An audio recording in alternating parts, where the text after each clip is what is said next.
Bueno, bienvenidos. Acá es historia, ya se ve, ¿no? Cada uno que pasa va dejando algo. Bueno, bienvenidos al principio y a la vuelta. Acá estamos donde prácticamente todo empezó. Hoy es recepción del estudio nuevo, pero fue como mi primer estudio formal, profesional, a la calle, que a la vez era mi habitación, ¿no? Hoy lo ven como la recepción de lo nuevo, pero acá fue el principio. Avanti. Esto separaba la recepción, que era un local, de la propiedad, que era la casa. A través de acá conectamos y se agrandó y apareció esto.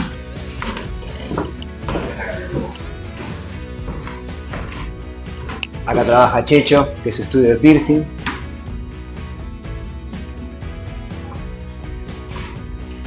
Y esta, digamos, es como la parte nueva. Esa sería la casa antigua reciclada. Y esta es la parte nueva, la parte que se construyó nueva. Que el verdadero principio de todo, la casa antigua acá, esto era una galería, la casa típica italiana, 2 habitaciones y la galería, el techito con la parra. Y yo empecé acá, abajo del techito ese, tatuando a mi mamá, que fue la profetisa que apostó todo a que esto saliera.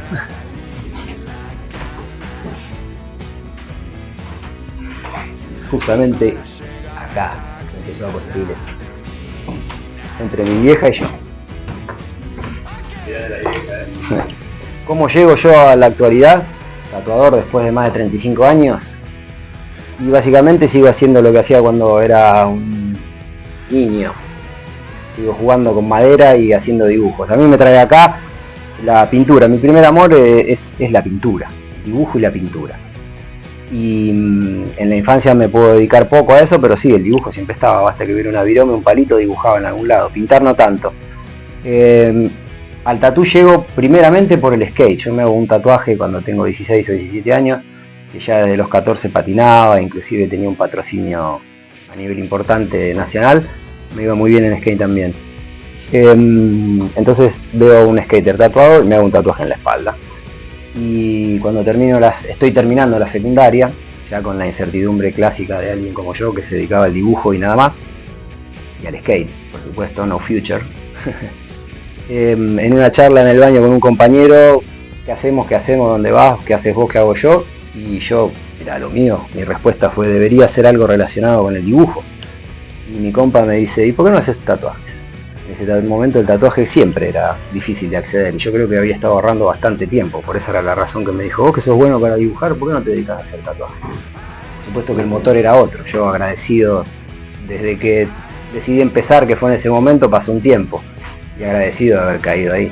El motor no fue lo económico, era simplemente poder desarrollar lo que yo sentía y lo que más creía que era mi tarea.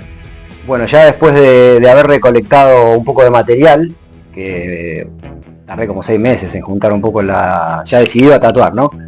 En ese momento, después de esa charla famosa en el baño, justamente en el barrio había un amigo que tenía un equipo, que habían comprado una maquinita y unos colores, todo un equipito de tatú listo, y por alguna razón no lo quiso usar más, se había roto la máquina. Entonces yo fui, lo pedí en consignación y empecé a moverme. Yo en el ámbito del skate ya tenía a la espera un montón de amigos esperándome para tatuarlos, o sea que el proceso de empezar a tatuar fueron unos 6 meses de recolectar el material necesario y ya estaba listo para empezar. Pero bueno, cuando llegó el momento no tenía clientes y la primera persona que puso el brazo y que dijo: bueno, acá playate tranquilo, fue mi mamá.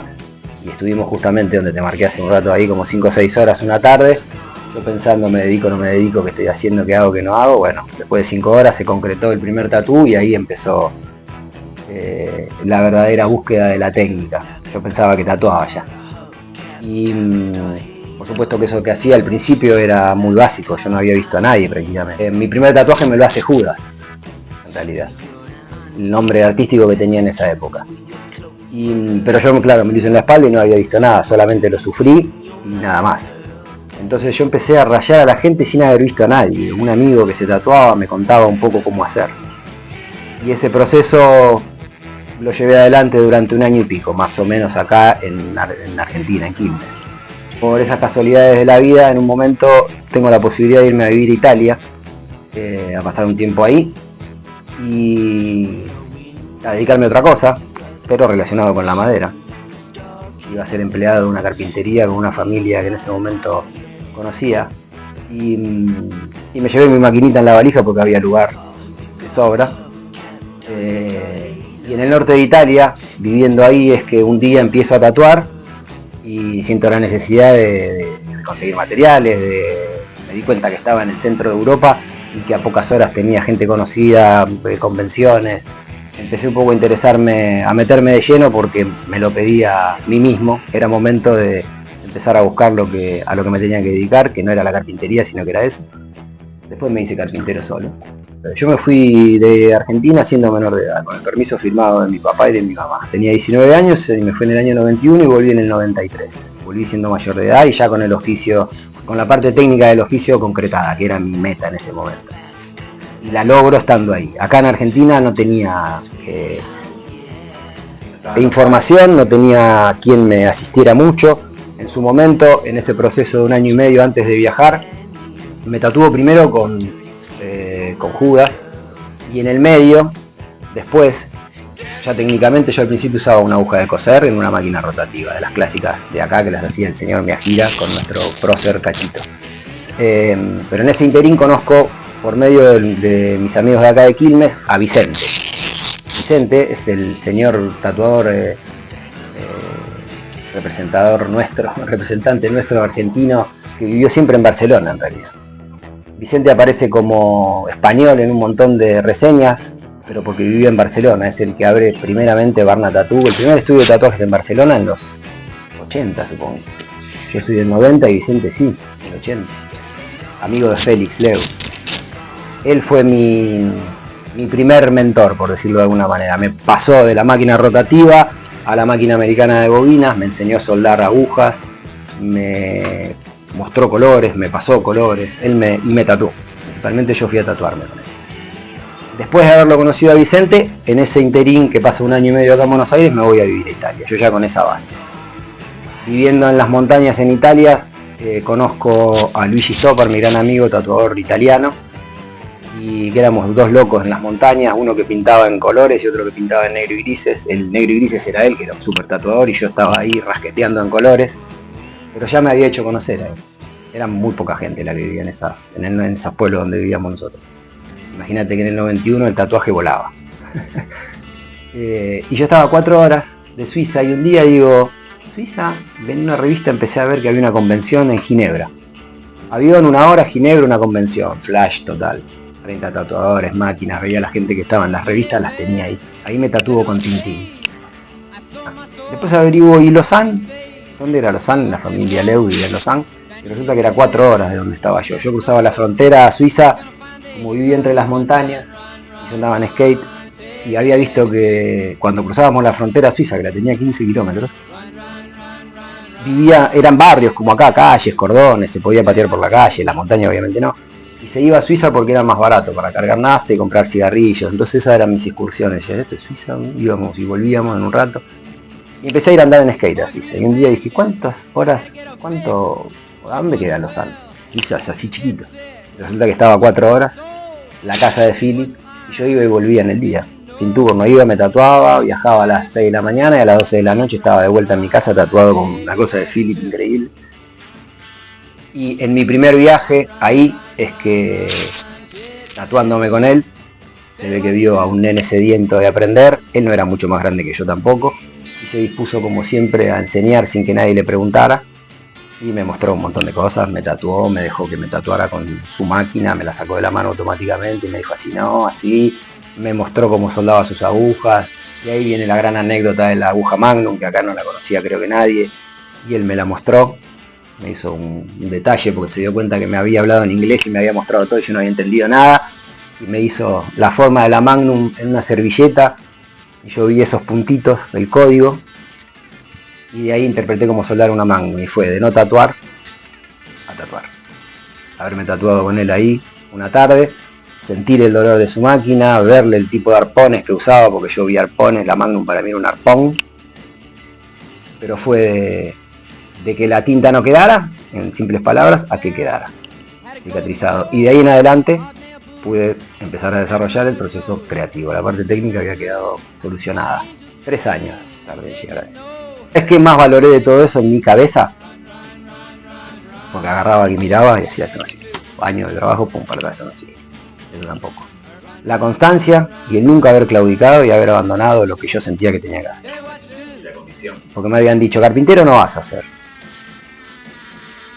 Fíjate si puedes ser lustrador, me decían, yo había aprendido a lustrar muebles con el soplete. Me agarré una revista y me fui a recorrer la ciudad de Milano buscando lugares para tatuar y de ahí salieron un montón de... Salió esto y a la carpintería después al tiempo llamaban buscando al tatuador. Y después me hice carpintero también, solo. La primera estadía fue 1 año y medio entre el 91 y el 93. Fui con 19 y volví con 21. Ahí me tatué una vez con Philip, una vez con Tintín y una vez en Ámsterdam con Jeff Rasher. Acá, el primero fue ese, de un americano que trabajaba con Marcus Pacheco, Guy Hutchinson, Helio España. Los viejos van a saber de qué hablo. Crema, San Francisco. Marcus Pacheco ya estaba buqueado full en Ámsterdam en el 93. Yo me fui a tatuar con él y me dijo, mi amigo. Y el amigo era Jeff Rasher, otro bestia de San Francisco. Bueno. Cuando vuelvo en el 93 acá, meto otro viaje en el 94, entre medio hablo en el local de Belgrano, en Capital, en la galería Las Vegas, de cable y juramento un poco más. Lo tuve ahí 6 meses con mi amigo finado Benny Croato, y entre medio de eso, con lo que había generado ahí, dije esto me lo voy a gastar en cualquier cosa, entonces me voy a Italia. Y en el 94 me fui de vuelta a Italia. Y ahí, pero ya fui a una convención, no a tatuar, fui a visitar la convención de Bolonia, fui a visitar a mi gran amigo Luigi, que ya tatuaba, él me había enseñado un montón. Aprendimos juntos mucho. Y yo cuando volví en el 94, ya tenía un nivel más o menos decente, y llego, y Luigi se tatúa conmigo, que fue como que tu maestro se tatúe con vos, es como esas cosas de reconocimiento. Y voy a la convención de Bolonia del año 94, donde me tatúo con Amar Rousen, que hoy trabaja en Eindhoven, en Holanda, un bestia también. El fin de semana ese que me tatúo con Amar, al fin de semana siguiente me voy a lo de Philip. Y pasaba lo mismo que pasa en cualquier convención en Europa. Philip no iba a ninguna, excepto la de Ámsterdam. Pero cualquiera que iba a una convención en Holanda o en Alemania o donde fuera, el fin de semana siguiente alguno te encontrabas en lo de Philip, porque todos querían ir a ver a Philip. Hago esa, me voy a lo de Philip el fin de semana siguiente de la convención, golpeo la puerta roja llena de calcos y me atiende Titín, su esposa. Y no nos entendíamos, yo hablaba italiano y ella hablaba francés, inglés, no me entendía, pero me dice, espérame que tengo un amigo que habla italiano. Y lo llama y es Amar, el que me había tatuado a mí el fin de semana anterior en la convención. Philip ya me conocía, me había tatuado. Y resulta que la anécdota en ese caso es que estaba tatuando Philip a un vecino de él que le estaba haciendo 2 brazaletes tribales, le estaba terminando el primero y el segundo tenía que hacerle el mismo, y Amar le comió la oreja, mandó al vecino para la casa y me metió a mí y me tatuó a mí. No, la primera vez que fui me dijo, no solo sos el primer tatuador argentino que conozco, sino que sos el primer argentino. Esa me tatuó con él. De ahí las convenciones, por ejemplo, en el año 94, 96, todavía las convenciones me mantenía de afuera. Imagínate, yo estaba acá en Quilmes para irme a una convención en Bolonia, primero que era una fortuna, pero no era imposible.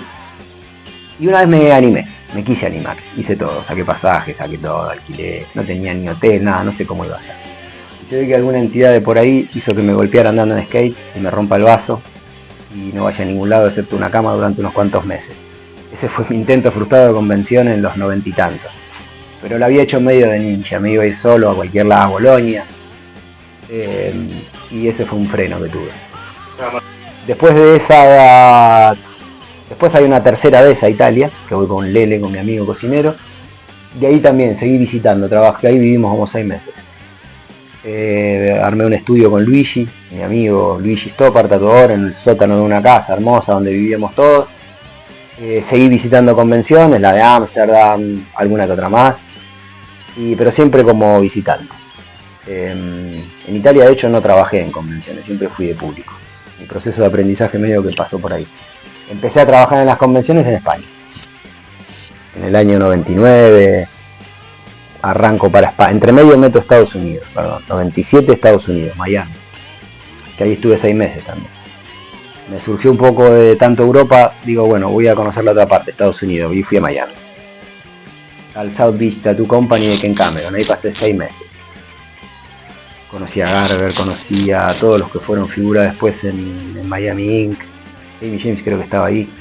Trabajaban en Tattoo Bailu, que era el otro estudio que tenía esta compañía, que era un matrimonio.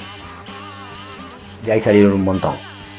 Eso año 96, 97. Después viene de vuelta a Europa y vuelvo y empiezo a ir a España. Por amigos me voy a España, empiezo en el sur de España. Como propuesta de trabajo, el sur de España, en Málaga, con una chica cordobesa, Carla. Pero de paso, para llegar a Málaga tenía que ir por Madrid, y en Madrid estaba Mao y Katy. Digo, bueno, hago la visita obligada al estudio Mao y Katy, Mao, Master Total, amigo personal de Félix Leu, y creo que Philip empieza a tatuar por él, una cosa así. Siempre aunque yo no quisiera, me relacionaba, las vibras me llevaban justo a los lugares donde, yo también, Philip. O sea, mi gusto personal, donde yo caía, siempre era como que la marca de él estaba. De hecho nos encontramos ahí, vivimos juntos unos días en el mismo lugar en Madrid. Él había ido a Madrid a tatuar a Mao, seguirle el body, y de casualidad yo estaba ahí. O sea que tuve la posibilidad de convivir y hablar de otra cosa que no sea tatuaje con Philip hace mucho. Paso por Madrid a saludar y a conocer el lugar. En ese momento Mao tenía como personaje principal en su estudio a Robert. Estaba Robert Hernández, Mo, Severino Esteves, un montón. Maripaz era la encargada del estudio, era como la encargada de hacer la convención de Madrid. En ese momento era grande, era súper.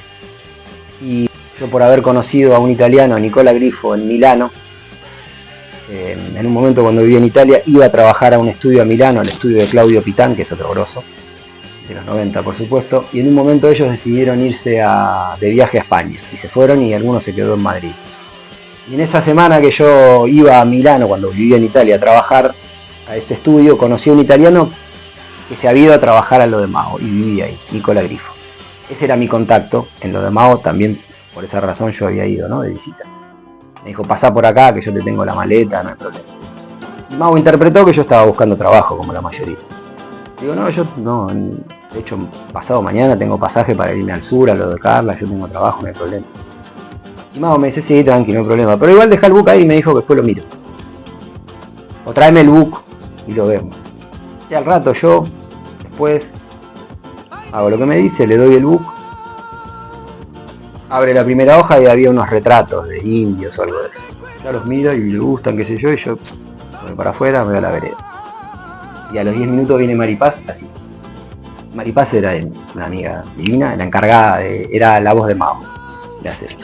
Bueno, si querés empezar mañana, el contrato lo vemos la semana que viene, durante estos 15 días no sé qué, la convención, me está invitando a trabajar así, directamente, con papeles, todo. Digo, no, pará, yo tengo este compromiso así, me encanta, me quiero quedar. Digo, bueno, me puedo quedar, me quedo 2 semanas. Increíble. Un deseo que andaba por ahí flotando, que yo dije, acá la cúspide sería tal cosa. Y me fui y me olvidé. Y sucedió. Y Mao me dijo, no tengo trabajo, y a los 10 minutos me estaba invitando a trabajar en su estudio con contrato, a quedarme ahí. Obviamente no me quedé, porque mi intención no era vivir ahí, pero me quedé 15 días trabajando. Después me invitaron a la convención, volví desde el sur a trabajar a la convención. Me encontré con Philip, o sea, fue todo un regalo del cielo ahí, sin que me conociera. Eso fue mi recibimiento en España. En esos viajes hice, caí Madrid, Málaga, Bilbao, Santander. Cuando fui a Barcelona, dije, Barcelona. Y ahí después volví 6 veces a Barcelona. Y Barcelona resulta ser que hoy me entero, antes de ayer, dicho por Ciruelo, que Barcelona es la ciudad del dragón. ¿Lo sabían? Yo tampoco. Datos. Los dragones según Ciruelo existen, y ese muchacho sabe. Ciruelo vive en Sitges, que es ahí al lado es Barcelona, es al lado. Pero en el medio estuvo Brasil varias veces, Mar del Plata. Mi primer lugar no fue irme a trabajar a Europa, yo me fui a Mar del Plata a ver a mis amigos skaters, a la casa de Tatú Martínez, a tatuar a todos los Marpla skaters y surfers de los años 90. Papá de Milton Martínez, papá del skate argentino. Agarraba la mochila y me iba a la casa de cualquiera. Con el primero que conozco tatuándolo en lo del boli, en un invierno que no me voy de viaje a Europa, al que conozco primero es a Cristian. Porque Cristian viene a ver una banda a Buenos Aires, creo que Sepultura. En algún momento Sepultura tuvo un logo de un ojo en un disco. Bueno, Cristian viene a hacerse el ojo. Creo que Max Cavalera lo tiene acá. Bueno, yo le tatúo eso a Cristian Benvenuto. Viene a lo del boli, pone el brazo y se lo hago yo. Y le mostré el laburo, algo pasó ahí. Y que el que lleva la voz a Neuquén... ¿Ella tatuaba? Sí, había empezado. Todavía no era Cristian. No, era un nene. Su primer tatú era el segundo. Yo tengo 53. Cristian era como yo, más chico. Pero no tatuaba pero estaba empezando. Después empezó en el estudio, en el skate shop de un amigo mío personal, Seba de Tuti, que fue a Neuquén y me dijo, che, hay un pibe que quiere tatuar y dice que te conoce, era Cristian también. Bueno, esa es otra parte de la historia. Pero yo me voy a España por haber conocido a Cristian, que después lo conoce a Martín, y Martín venía acá no me acuerdo dónde estaba el polaco, en los 90, en Morón, negro, ahí. Y que conecta con otro Cristian, otros pibes que iban a España, cuando ven que como tatuaba yo, venían todos para acá. Cristian, Martín, amigos, clientes de ellos, y por ellos yo me voy a España. Después estando en Barcelona, estando en Tattoo Vision, en el estudio de Xavi, ese pelado que yo fui a hacerle la espalda ahí, fue como que arreglé el viaje prácticamente con su trabajo, ya me cubría el viaje, que era hacerle la espalda. Cuando estoy en la casa de él, en el estudio de él en Santander, desde Barcelona se viene en moto, en su Harley, Javi Castaño a tatuarse conmigo. El Monga, Tuto, nuestro Monga, se había ido a España y estaba trabajando en LTW, donde a futuro fui a trabajar yo, que la línea me la hicieron ellos. O sea, Javi Castaño le ve unas líneas que yo le había hecho a Monga, de un perro full, las líneas nada más. Ya le gustaba eso. Y se fue desde Barcelona hasta Santander a que yo lo tatué. Y en ese momento se gesta la historia de que yo vaya a tatuar a Barcelona, al estudio donde estaban ellos. Importante porque ahí en Barcelona pasé como 5 o 6 temporadas en LTW. Y hasta ese momento Barcelona era importante, pero no había mucha movida. Había estado Iron, Carlos Hierro, que es un máster absoluto que había dejado la huella hasta el día de hoy ahí.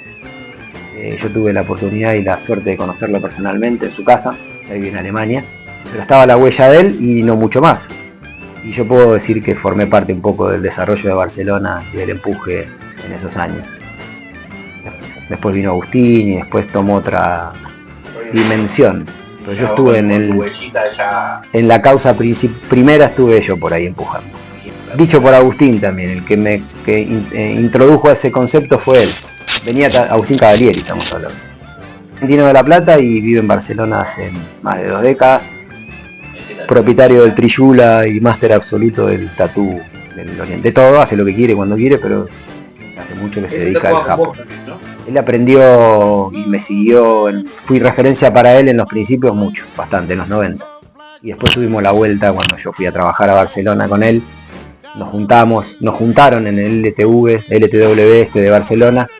Abrieron otro estudio para que laburáramos juntos y ahí fue una explosión total para mí.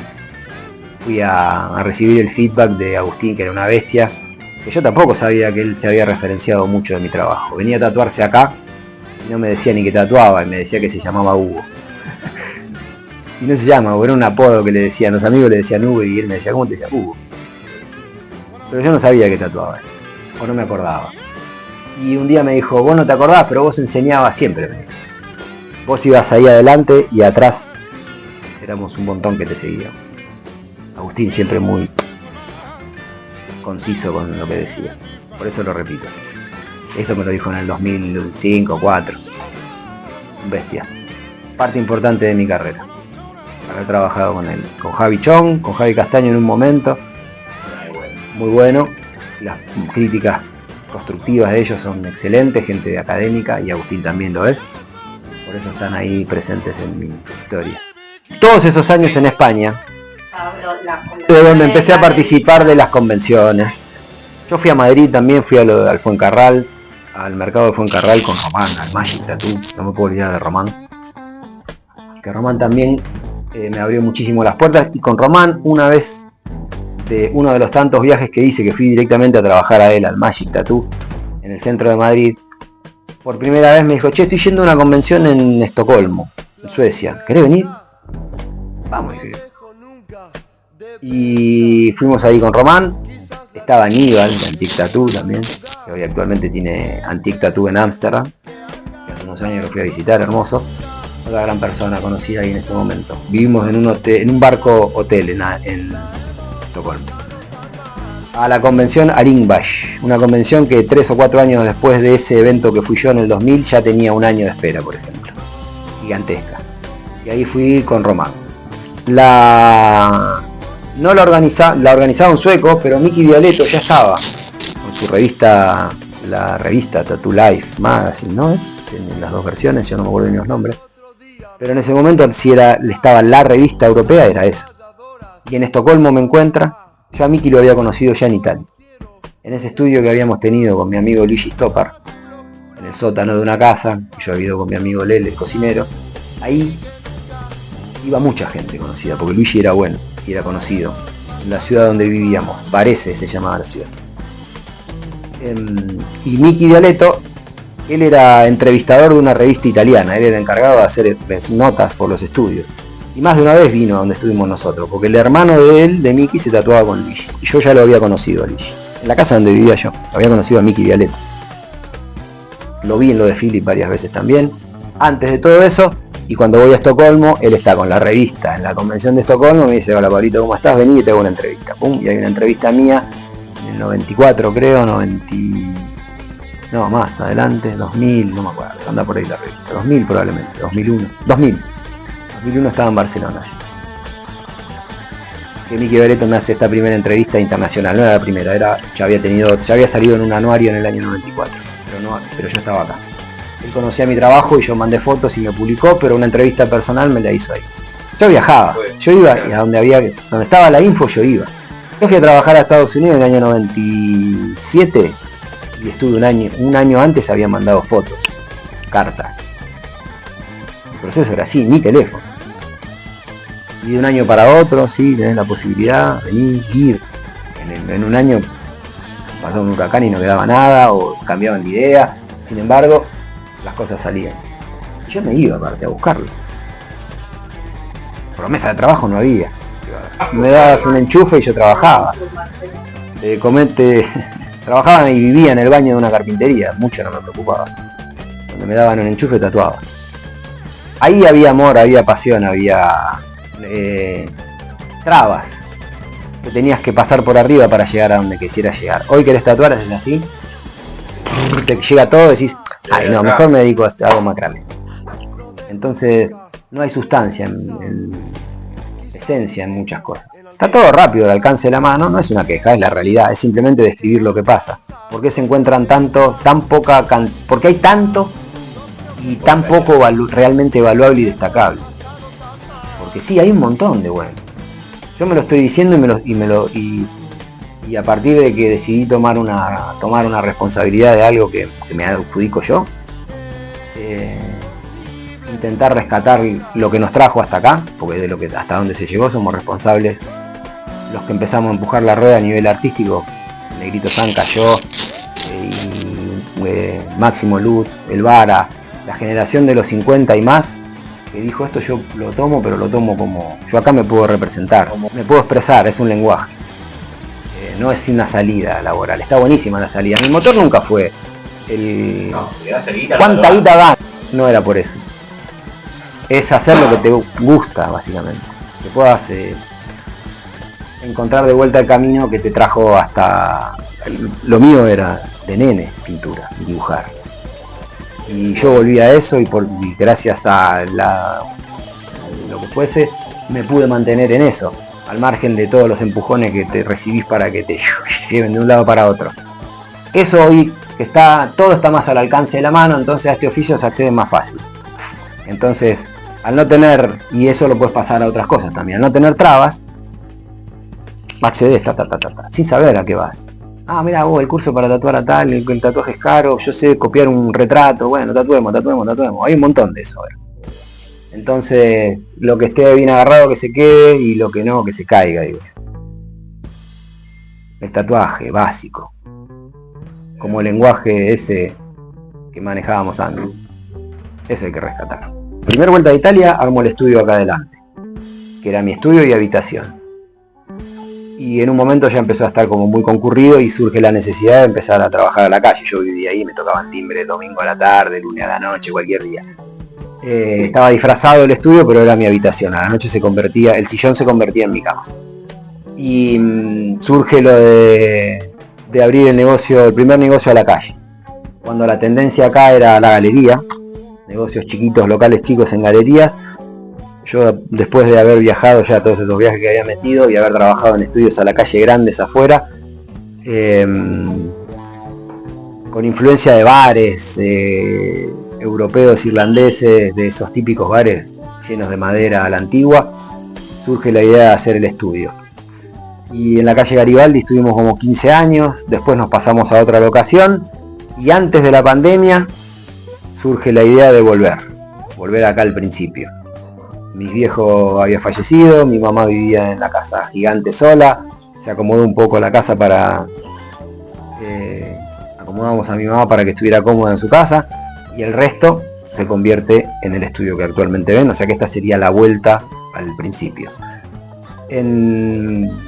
Entre medio, en el proceso ese de los estudios a la calle, entre el año 99 y el 2010, por decirlo de alguna manera, 2012, que fue más o menos hasta lo que duró eso, metí más viajes, por supuesto. 2009 me fui a Estados Unidos. En un momento de mi vida llevaba ya 20 años más o menos tatuando y tenía una necesidad enorme de parar un poco. Y ya mi cabeza pedía también atención hacia otras cosas. Yo estoy lleno de inquietudes y la carpintería nunca dejó de ser una, siempre fue. Construí barquitos, juguetes, rampas y cuando tuve la oportunidad de trabajar en esta carpintería vi procesos de entrar un tablón al taller y salir una puerta y vi procesos constructivos y después decidí aprender el oficio. De hecho me fui a una carpintería a ver si me enseñaban por medio de un amigo, iba a las mañanas, pero era muy lento todo. Entonces gracias a YouTube y a Estados Unidos, que Estados Unidos tiene una industria enorme de eso, en el 2009 decidí irme a Estados Unidos. Un amigo me llevó a trabajar ahí, a buscarme una carpintería. Estuve viviendo 6 meses en Brooklyn, trabajando en los estudios Enigma. No eran estudios de gran calidad, pero eran estudios de tatú de toda la vida. Y ahí estuve 6 meses viviendo y me compré una carpintería entera. Cada día que trabajaba compraba una herramienta nueva, la compraba por internet y la mandaba a un depósito en Miami. Y en un momento, al final del viaje, fui al depósito, vi que estaba todo. A los meses un barco me deja todo estacionado en un taller que había alquilado acá en Quilmes y en ese momento tenía la carpintería y el estudio y hacía 2 cosas a la vez. Y en ese momento hice 1 o 2 muebles así como para que el taller se mantuviera solo, era mi autoengaño, pero bueno, eso me trajo trabajo. Un día me dijeron, así que estás haciendo muebles, bueno, pum, acá están todos los muebles de una casa, ¿los querés hacer? Las 2 cosas no podía hacer. Entonces ahí es que tomé la determinación en un tiempo de parar de tatuar unos meses, que creo que fueron 8. Y de ahí surgió el mito hasta el día de hoy de que volviste a tatuar.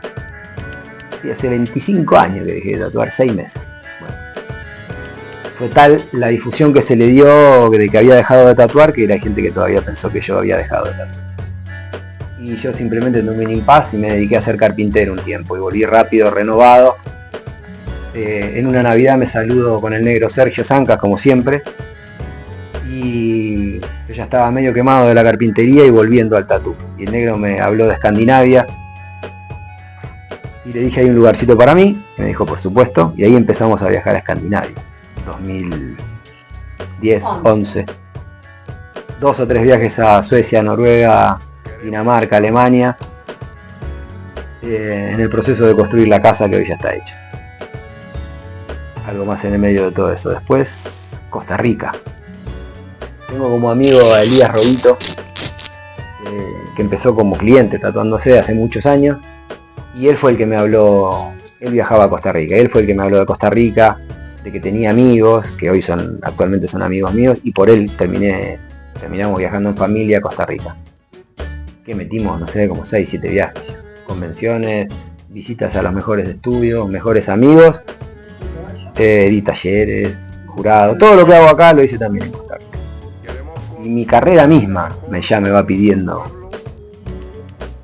la excelencia en algo. Y decidí que fuese el dragón. Es eso, buscar, dije, bueno, elijo un tema. Ya lo tengo el tema.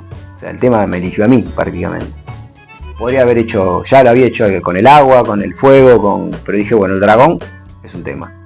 Y aparte, ya la misma criatura se presta a opciones, a muchas opciones. O sea, no que con otro elemento no tengas opciones. De variantes, digo. Pero el dragón, por lo complejo que es y la cantidad de cualidades y la mezcla de animales, lo hace de variantes infinitas. Súper complejo. Y ya que logré que se reconocieran tanto los míos, dije, bueno, voy a hacerlo con este. Y la escuelita, que ya había tenido un antecedente en la pandemia también. Ya habíamos hecho un taller por Zoom, que siempre que pasó de largo, no lo contamos. En medio de la pandemia, antes de fabricar tabla para cocina, después de haber pintado todas las rejas de mi casa, cuando la pandemia se extendía, surgió lo de hicimos una clase por Zoom. Y hubo gente en la que mostré cómo armar una cabeza de frente y medio cuerpo. Y gente de Centroamérica, era un montón. Y ahí percibí que la escuelita era una buena salida. Años después tomó forma y nació ahora Dibujamos Dragones, que es a lo que estoy dedicado actualmente, a todo, por supuesto, lo cotidiano en el estudio, más la preparación de estos talleres, donde, bueno, repito, ya todo completo. Comparto y muestro la manera en que los construyo, con un sistema legible, fácil de entender, en charlas que se extienden una tarde completa, donde la gente participa, dibuja conmigo, pasa todo más en papel y lápiz que digitalmente, aparte de que hay una etapa del taller en la que muestro procesos ahí con el iPad, que es mucho más cómodo, pero la mayor parte de las horas del taller se hacen en vivo y en directo y en papel, y la gente dibuja y se recibe ahí mismo un feedback, si son correcciones necesarias se hacen correcciones, o reacomodar, o a veces dibujamos entre los dos porque alguien empieza algo que está bueno y yo lo continúo, y eso no sucede mucho hoy en vivo. Entonces mi tarea hoy y mi dedicación completa a eso, instruir y soltar lo que tengo. Y sean todos bienvenidos, por supuesto, claramente. Las raíces están llamando, entonces hay que volver a ellas. Y que es necesario volver un poco a todo eso en general. Inclusive lo más importante, que siempre fue nuestra atención personalizada al público, ya que el trabajo es personalizado, la atención previa a todo eso tiene que ser personalizada también. Eso fue lo que nos trajo, parte de lo que nos trajo hasta acá. Y actualmente en el estudio, en Primera Junta y Moreno, en Quilmes, donde siempre, Primera Junta 158, con mi equipo Flequito y Benji, los esperamos para eso, resolver inquietudes, la atención personalizada de siempre, y acá los esperamos. Toquen timbre y serán atendidos.